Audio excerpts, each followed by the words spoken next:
Welcome, everyone. Going back and recapping the Iowa State game here, just was overall really pleased with the overall team performance. I thought coming into the game, we've just been pressing really for the last several weeks to continue to improve, make improvement, continue to play well. And I just thought overall we did in really all areas. Offensively, when you're I think 685 yards or so, and just run and pass was really good. I thought both, all the running backs really did a great job running the football. The offensive line was really did an excellent job, run blocking and protecting. A whole group of receivers all made plays, which is encouraging. We're getting more and more depth and more guys with the ability to make some plays there. Ty Darlington was our player of the game. But a lot of guys played well, and again, Baker Mayfield really had an excellent day in there, and Trevor came in late and really did a good job. Defensively, we really, really solid. Didn't surrender a touchdown until the last drive of the game when there's quite a few, really mostly all backups in there. But I thought we did a really great job controlling their run game, which was what they did the best. We were really disruptive up front, tackled well. And some of the players of the game, Ahmad Thomas, Jordan Evans, Charles Tapper, and Charles Walker were kind of players of the game, really. And a bunch of other guys really played well. Dakota Austin had another interception and really did an excellent job just overall. Charles Tapper, again, very disruptive in there, had a bunch of sacks along with striker. Eric also was chasing him around constantly and did really well. Anyway, so special teams were pretty good. Missed the one field goal. Need to hopefully get a little bit better there. But overall, the rest of the kicking game, again, really solid. So we're on to going down to Baylor here this week, undefeated team that continues to play well. Really, they're in the top several, 1, 2, 3 in the conference, not just in offensive statistics. I think what gets overlooked maybe because of how prolific they've been offensively, their defense is in the top 2, 3 in about every category as well. Really play sound, fundamental, good discipline with a lot of good players defensively. And then, of course, the big play guys on offense, they do such a great job running the football with Linwood and the line and their tight ends, all of it together, that it puts stress on you in coverage. And then, of course, they've got several guys that can make big plays, but Coleman, the big play guy, sticks out with all the big plays he's had. But they still have several other guys, so they spread you out, and they've got a bunch of big play guys that you have to deal with and make sure you're in great position on. So it's an exciting week and be a big challenge going down there. But I know one everybody's excited about. What's the key of slowing that offense down? Well, it begins with the run game. They are, lead the league in rushing and, averaging over 300 yards a game rushing. So it all begins there. And then it's limiting the explosive big plays they get receiving the ball. That's the challenge because you get spread out and you have to commit so many people to being able to defend the run game that it, leaves you a little bit vulnerable, in your coverage. You got Bond back. How much has your pass rush improved over the last few weeks? It seems like it's picked it up a notch. Well, it isn't because of Bond. The last few weeks, Devontae hadn't been in there. He's just another weapon. Yeah, but he is an excellent pass rusher, and I believe the more better his ankle gets, he'll continue to help improve. But we've been really good rushing the passer, not just in the last couple of weeks. I just think overall, our guys have done a really good job, and I still feel it could be better. There's still a few occasions the other day that we let the quarterback out due to our discipline.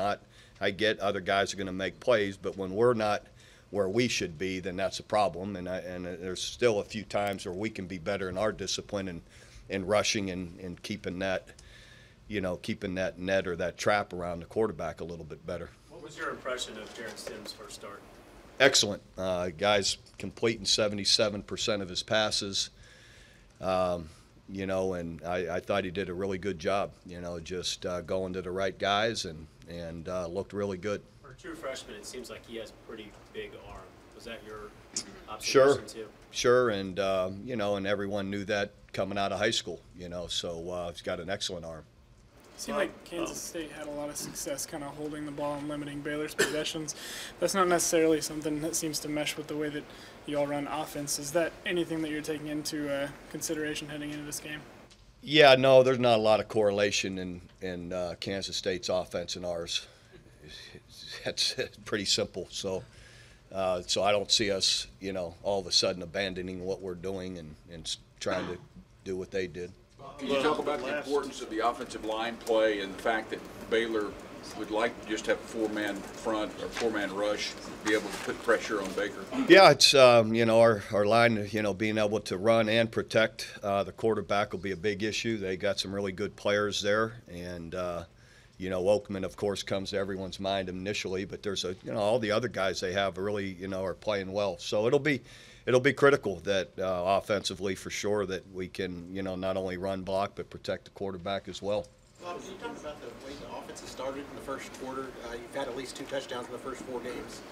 Yeah, they've you know, come out and started fast. I thought it was an excellent play designed by Coach Riley and the offensive guys for the initial play of the game. It's one we ran against you know, we go against each other Tuesday and Wednesday, and the offense pulled it out, you know, in our Tuesday practice and weren't able to get it off, you know. But as soon as I saw it, I looked at Coach Riley and said, "Boy, that's a good one. You know, that's going to be that's points right there." And sure enough, you know, so you got to execute it though, you know, and the guys executed it really well, and Dimitri snuck out. And so again, great play design on their part to start fast there, but. You know, just our overall execution coming out has been really positive. You know, it's we just hopefully we can keep it. Have you seen that kind of creative play design from Lincoln when he was at ECU? Sure. You know, he always has his grouping of plays that he goes to and or thinks of, and so you know, we saw some of that. Is this a big test for Orlando and Drew going against that defensive line and Oakman in particular? For sure. You know, not just the tackles, but it'll be a big test for the whole offensive line. Well, the last 2 times that you have lost to Baylor, the average margin of victory was 32 points, which is extremely rare for your program and teams that you've coached. Have you, whether you're going and looking back at self-scouting or looking for clues into what Baylor's doing, have you put your finger on why those games got away like that? A couple of things. You know, first, credit them. Secondly, also credit, you know, we haven't been as good as we needed to be in some areas. I go back, I think a year ago, we're in good position in the first quarter, going into the second quarter, and we roughed the punter. And you give the number 1 or 2 scoring offense in the country another set of downs. They end up scoring. You know, that kind of thing. So so a little bit of it on our fault, a little bit of us as well, not staying on the field and moving the football and scoring enough. I think, what is it, the last 2 times we played them, what have we scored, 13 points? That's not going to do it.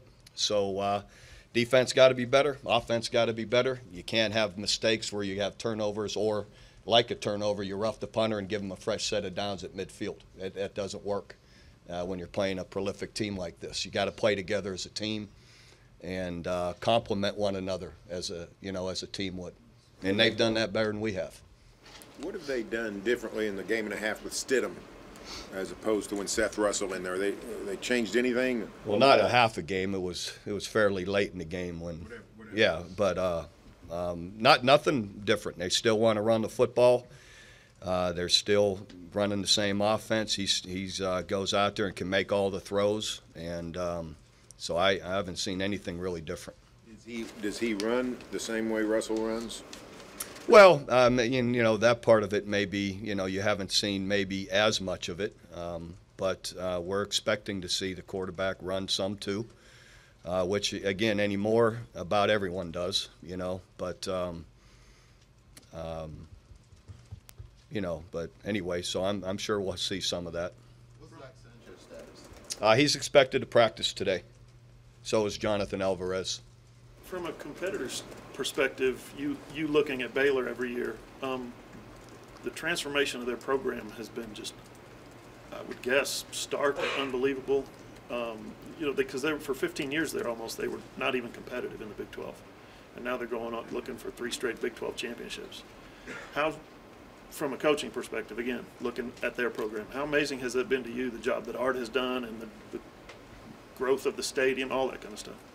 You know, I'm not there, so they've done an excellent job. So I don't, you know, for me to speak, I speak about us, you know, and what we're doing. They're a good football team, a lot of good football players and explosive players, and so they've done an excellent job. You've never lost to a Big 12 opponent 3 years in a row. Does that add any significance to this game? No, those games don't matter. Hey, Bob. Same when you've won them. The first poll came out last week, and it appeared that the Big 12 teams didn't get a lot of respect by the committee. What were your thoughts? I think the committee probably is looking at the overall schedule thus far. And there's a lot of football left to be played. So, and again, I think they look at what are your wins and losses to this point. And then things change as you keep moving forward. Bob, do you like it? But going into it, do you like these 3 tough ones back to back to back, no break, and sure, the challenge of it? Sure. You know, feel like we're in a good rhythm right now, and we're getting some guys back. That's key. And be honest, I have to say yeah, because that's what we're getting ready to do. But quite honestly, the way we have played here in this rhythm, why would I want to take a break? So, you know, when we're getting guys back, had we maybe not getting guys back, you'd wish you had another week possibly, but that isn't the case. As it relates to the playoff standings, is it just the perfect time of year for you guys, for your program, to be able to make statement after statement after statement, win those 3 big games?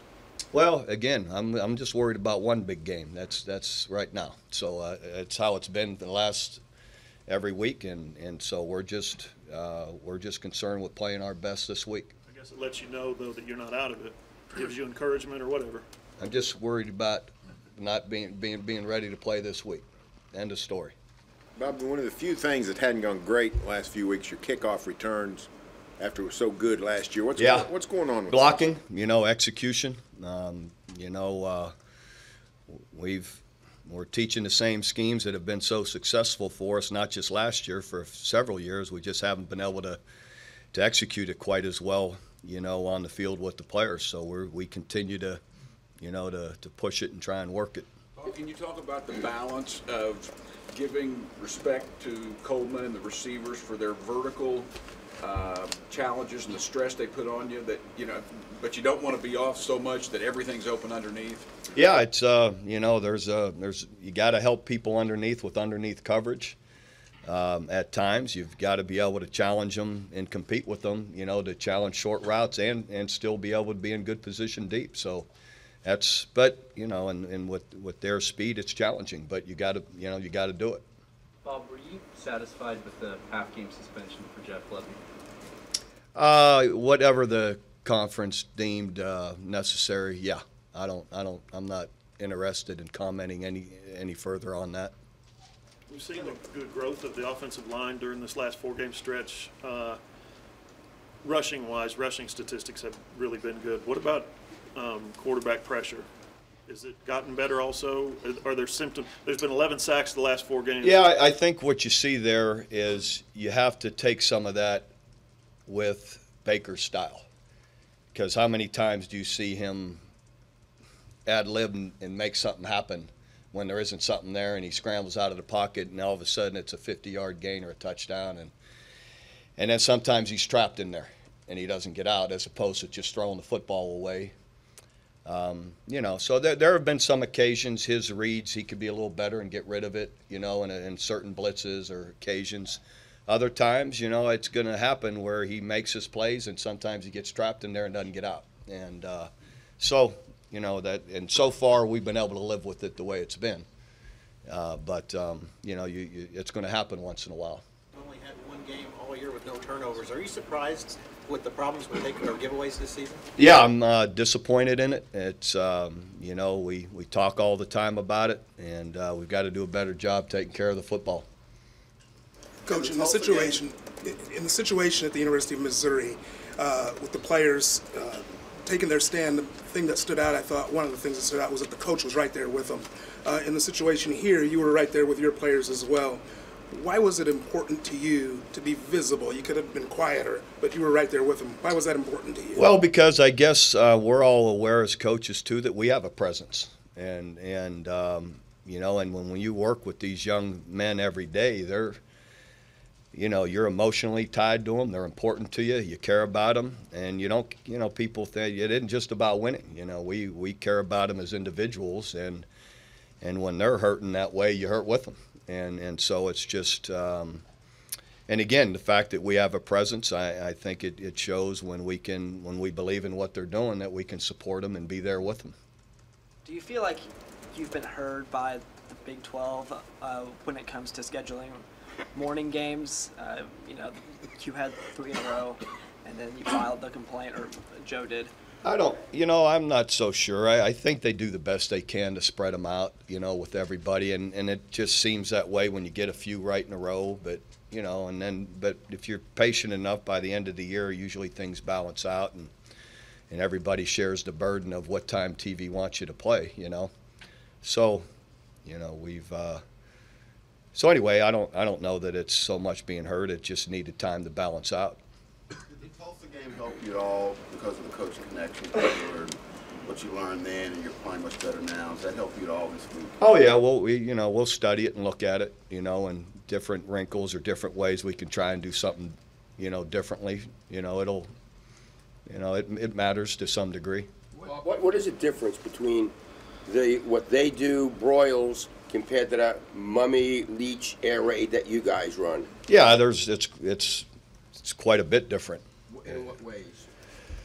Well, some of the design of the run game, and then mostly, yeah, the passing game's different. The whole passing game, you know, comes off of the run game. It's built on, you know, the lot more deeper routes, vertical routes, a lot more go routes and fade routes, and even the quick game is you know, is a little bit different in that they throw it out there, and instead of behind the line or quick screens, they're throwing it out there for 5-yard hitches, and so anyway, it's you know, it's quite a bit different that way. Bob, can you talk about your confidence level going into this game, and maybe compare it to the last couple of years, because it appears that you're playing sound defensively. You've got some things offensively that are a little bit different. Just yeah, I definitely, the way we've been playing, you have to feel confident, and you know, in the way we've been executing really in all parts of the game, and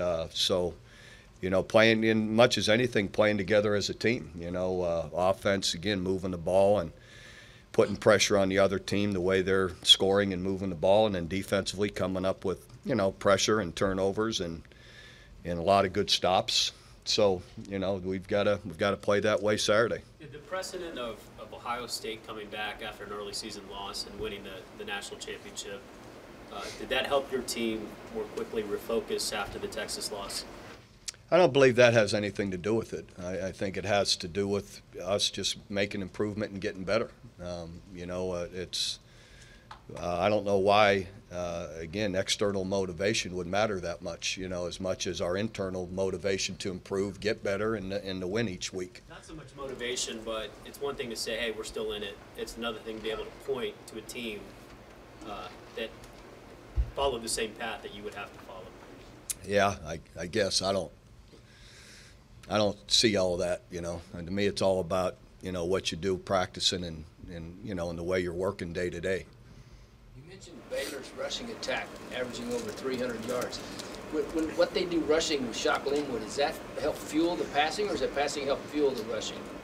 They both. I guess I said that earlier. You know, you have to commit so many people to stopping the run that it makes you vulnerable. There's less people out there covering. So the more you do that, then you're going to have less people covering, the more spaces there are to throw the football. You deploy more people to defend those spaces, and now they run the ball. So I've said it, that's twice now. Let's go on to something different. Bob, you talk about getting guys back, but how happy are you with the way Dakota, Frank, PL all handled those situations? You had 3 defensive starters missing multiple games, and you didn't miss a beat. Yeah, all those guys have stepped in and really played well. P.L. Lindley, the outside backer, and then Frank Shannon and Dakota, have also come in and played well. And, so they've done a really good job and knowing what to do and being competitive and making plays. Bob, this is a different style of offense than Mummy and these others that you typically see. Sometimes you play 6 defensive backs, like you had Houghton in some. What will this be in terms of the importance of your outside linebackers and how many people you'll be playing? Yeah, I'm not going to sit here and say, we're so multiple in what we do. Why would I say how we want to defend somebody? But we'll use, multiple defenses and different personnel groupings like we do every week. And but I'd prefer not to be specific about it. Baker's numbers to this point are very comparable to Sam in 08. I think Jason White in 2003. The top 2 contenders for the Heisman loss. Should he be getting more Heisman buzz? That's not for me to say, and I think a lot here in the next few weeks will matter. What I'm proud of him is he has done such a good job of being smart with the football. And to go with making great decisions of when to hand it off, when to throw it, throwing great deep balls, all of that. But he's done a great job being smart with the ball. Bob, after West Virginia played Baylor earlier this year, Holgerson compared Corey Coleman to Tavon Austin. Do you see him having the same kind of impact on a game potentially, Coleman, as Austin once did? Oh, sure. I mean, just incredibly explosive. He's a major, big time, playmaker. So hopefully they won't put him in the backfield like they did when we played him. Is your offense now as? Or maybe I should hope that they do. That'd be a better way of saying it. Is your offense now is predicated on that run pass check, depending on how many people are in the box? Is it as predicated on that now as it was previously, the previous 3 or 4 years, where you get up to the line and there's 7 in the box, we're going to do this. There's 8 in the box. It's not as much maybe as in Baker. Baker makes more decisions on his own than we used to, and so it's not always that way. But he's done a great job of when it is making the right decision. But he's also gone up there and changed plays. He'll change a run from this to this, and so he's done an excellent job doing that, rather than everyone looking to the side and everyone signaling it in, and so our operation time up there has been much more efficient. Past quarterbacks didn't have necessarily that much freedom, did they? No, that's what I said. No, we haven't. They didn't have as much as he has so far this year. He has to quote unquote check with me less than Landry did, or less than. Yeah, or coach has him prepared that if he sees this, you can go to this, or you could throw it out to that, and so it's just all part of his preparation. Is that more attributed to the system or the individual? Yeah, the system. Mm-hmm. Bob, the landscape in the Big 12's changed.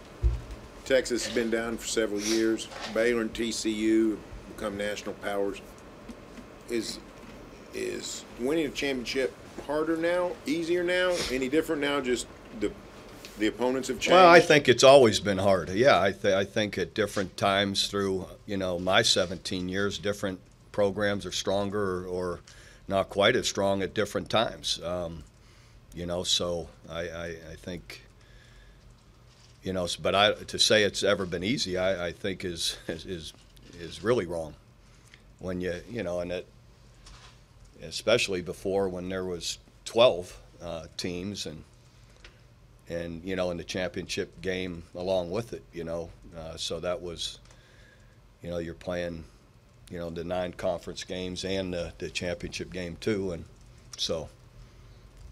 Speaking of Landry, what I mentioned earlier, did you catch his big play yesterday? I saw it I didn't catch it at the time, but I saw it on the highlights, and just really happy for him, proud of him, and yeah, I texted him that was just awesome, and he hit me back, and so it was great. Yeah, really happy for him. How much do you think that helped with recruiting to see Landry and Sam doing what they're doing?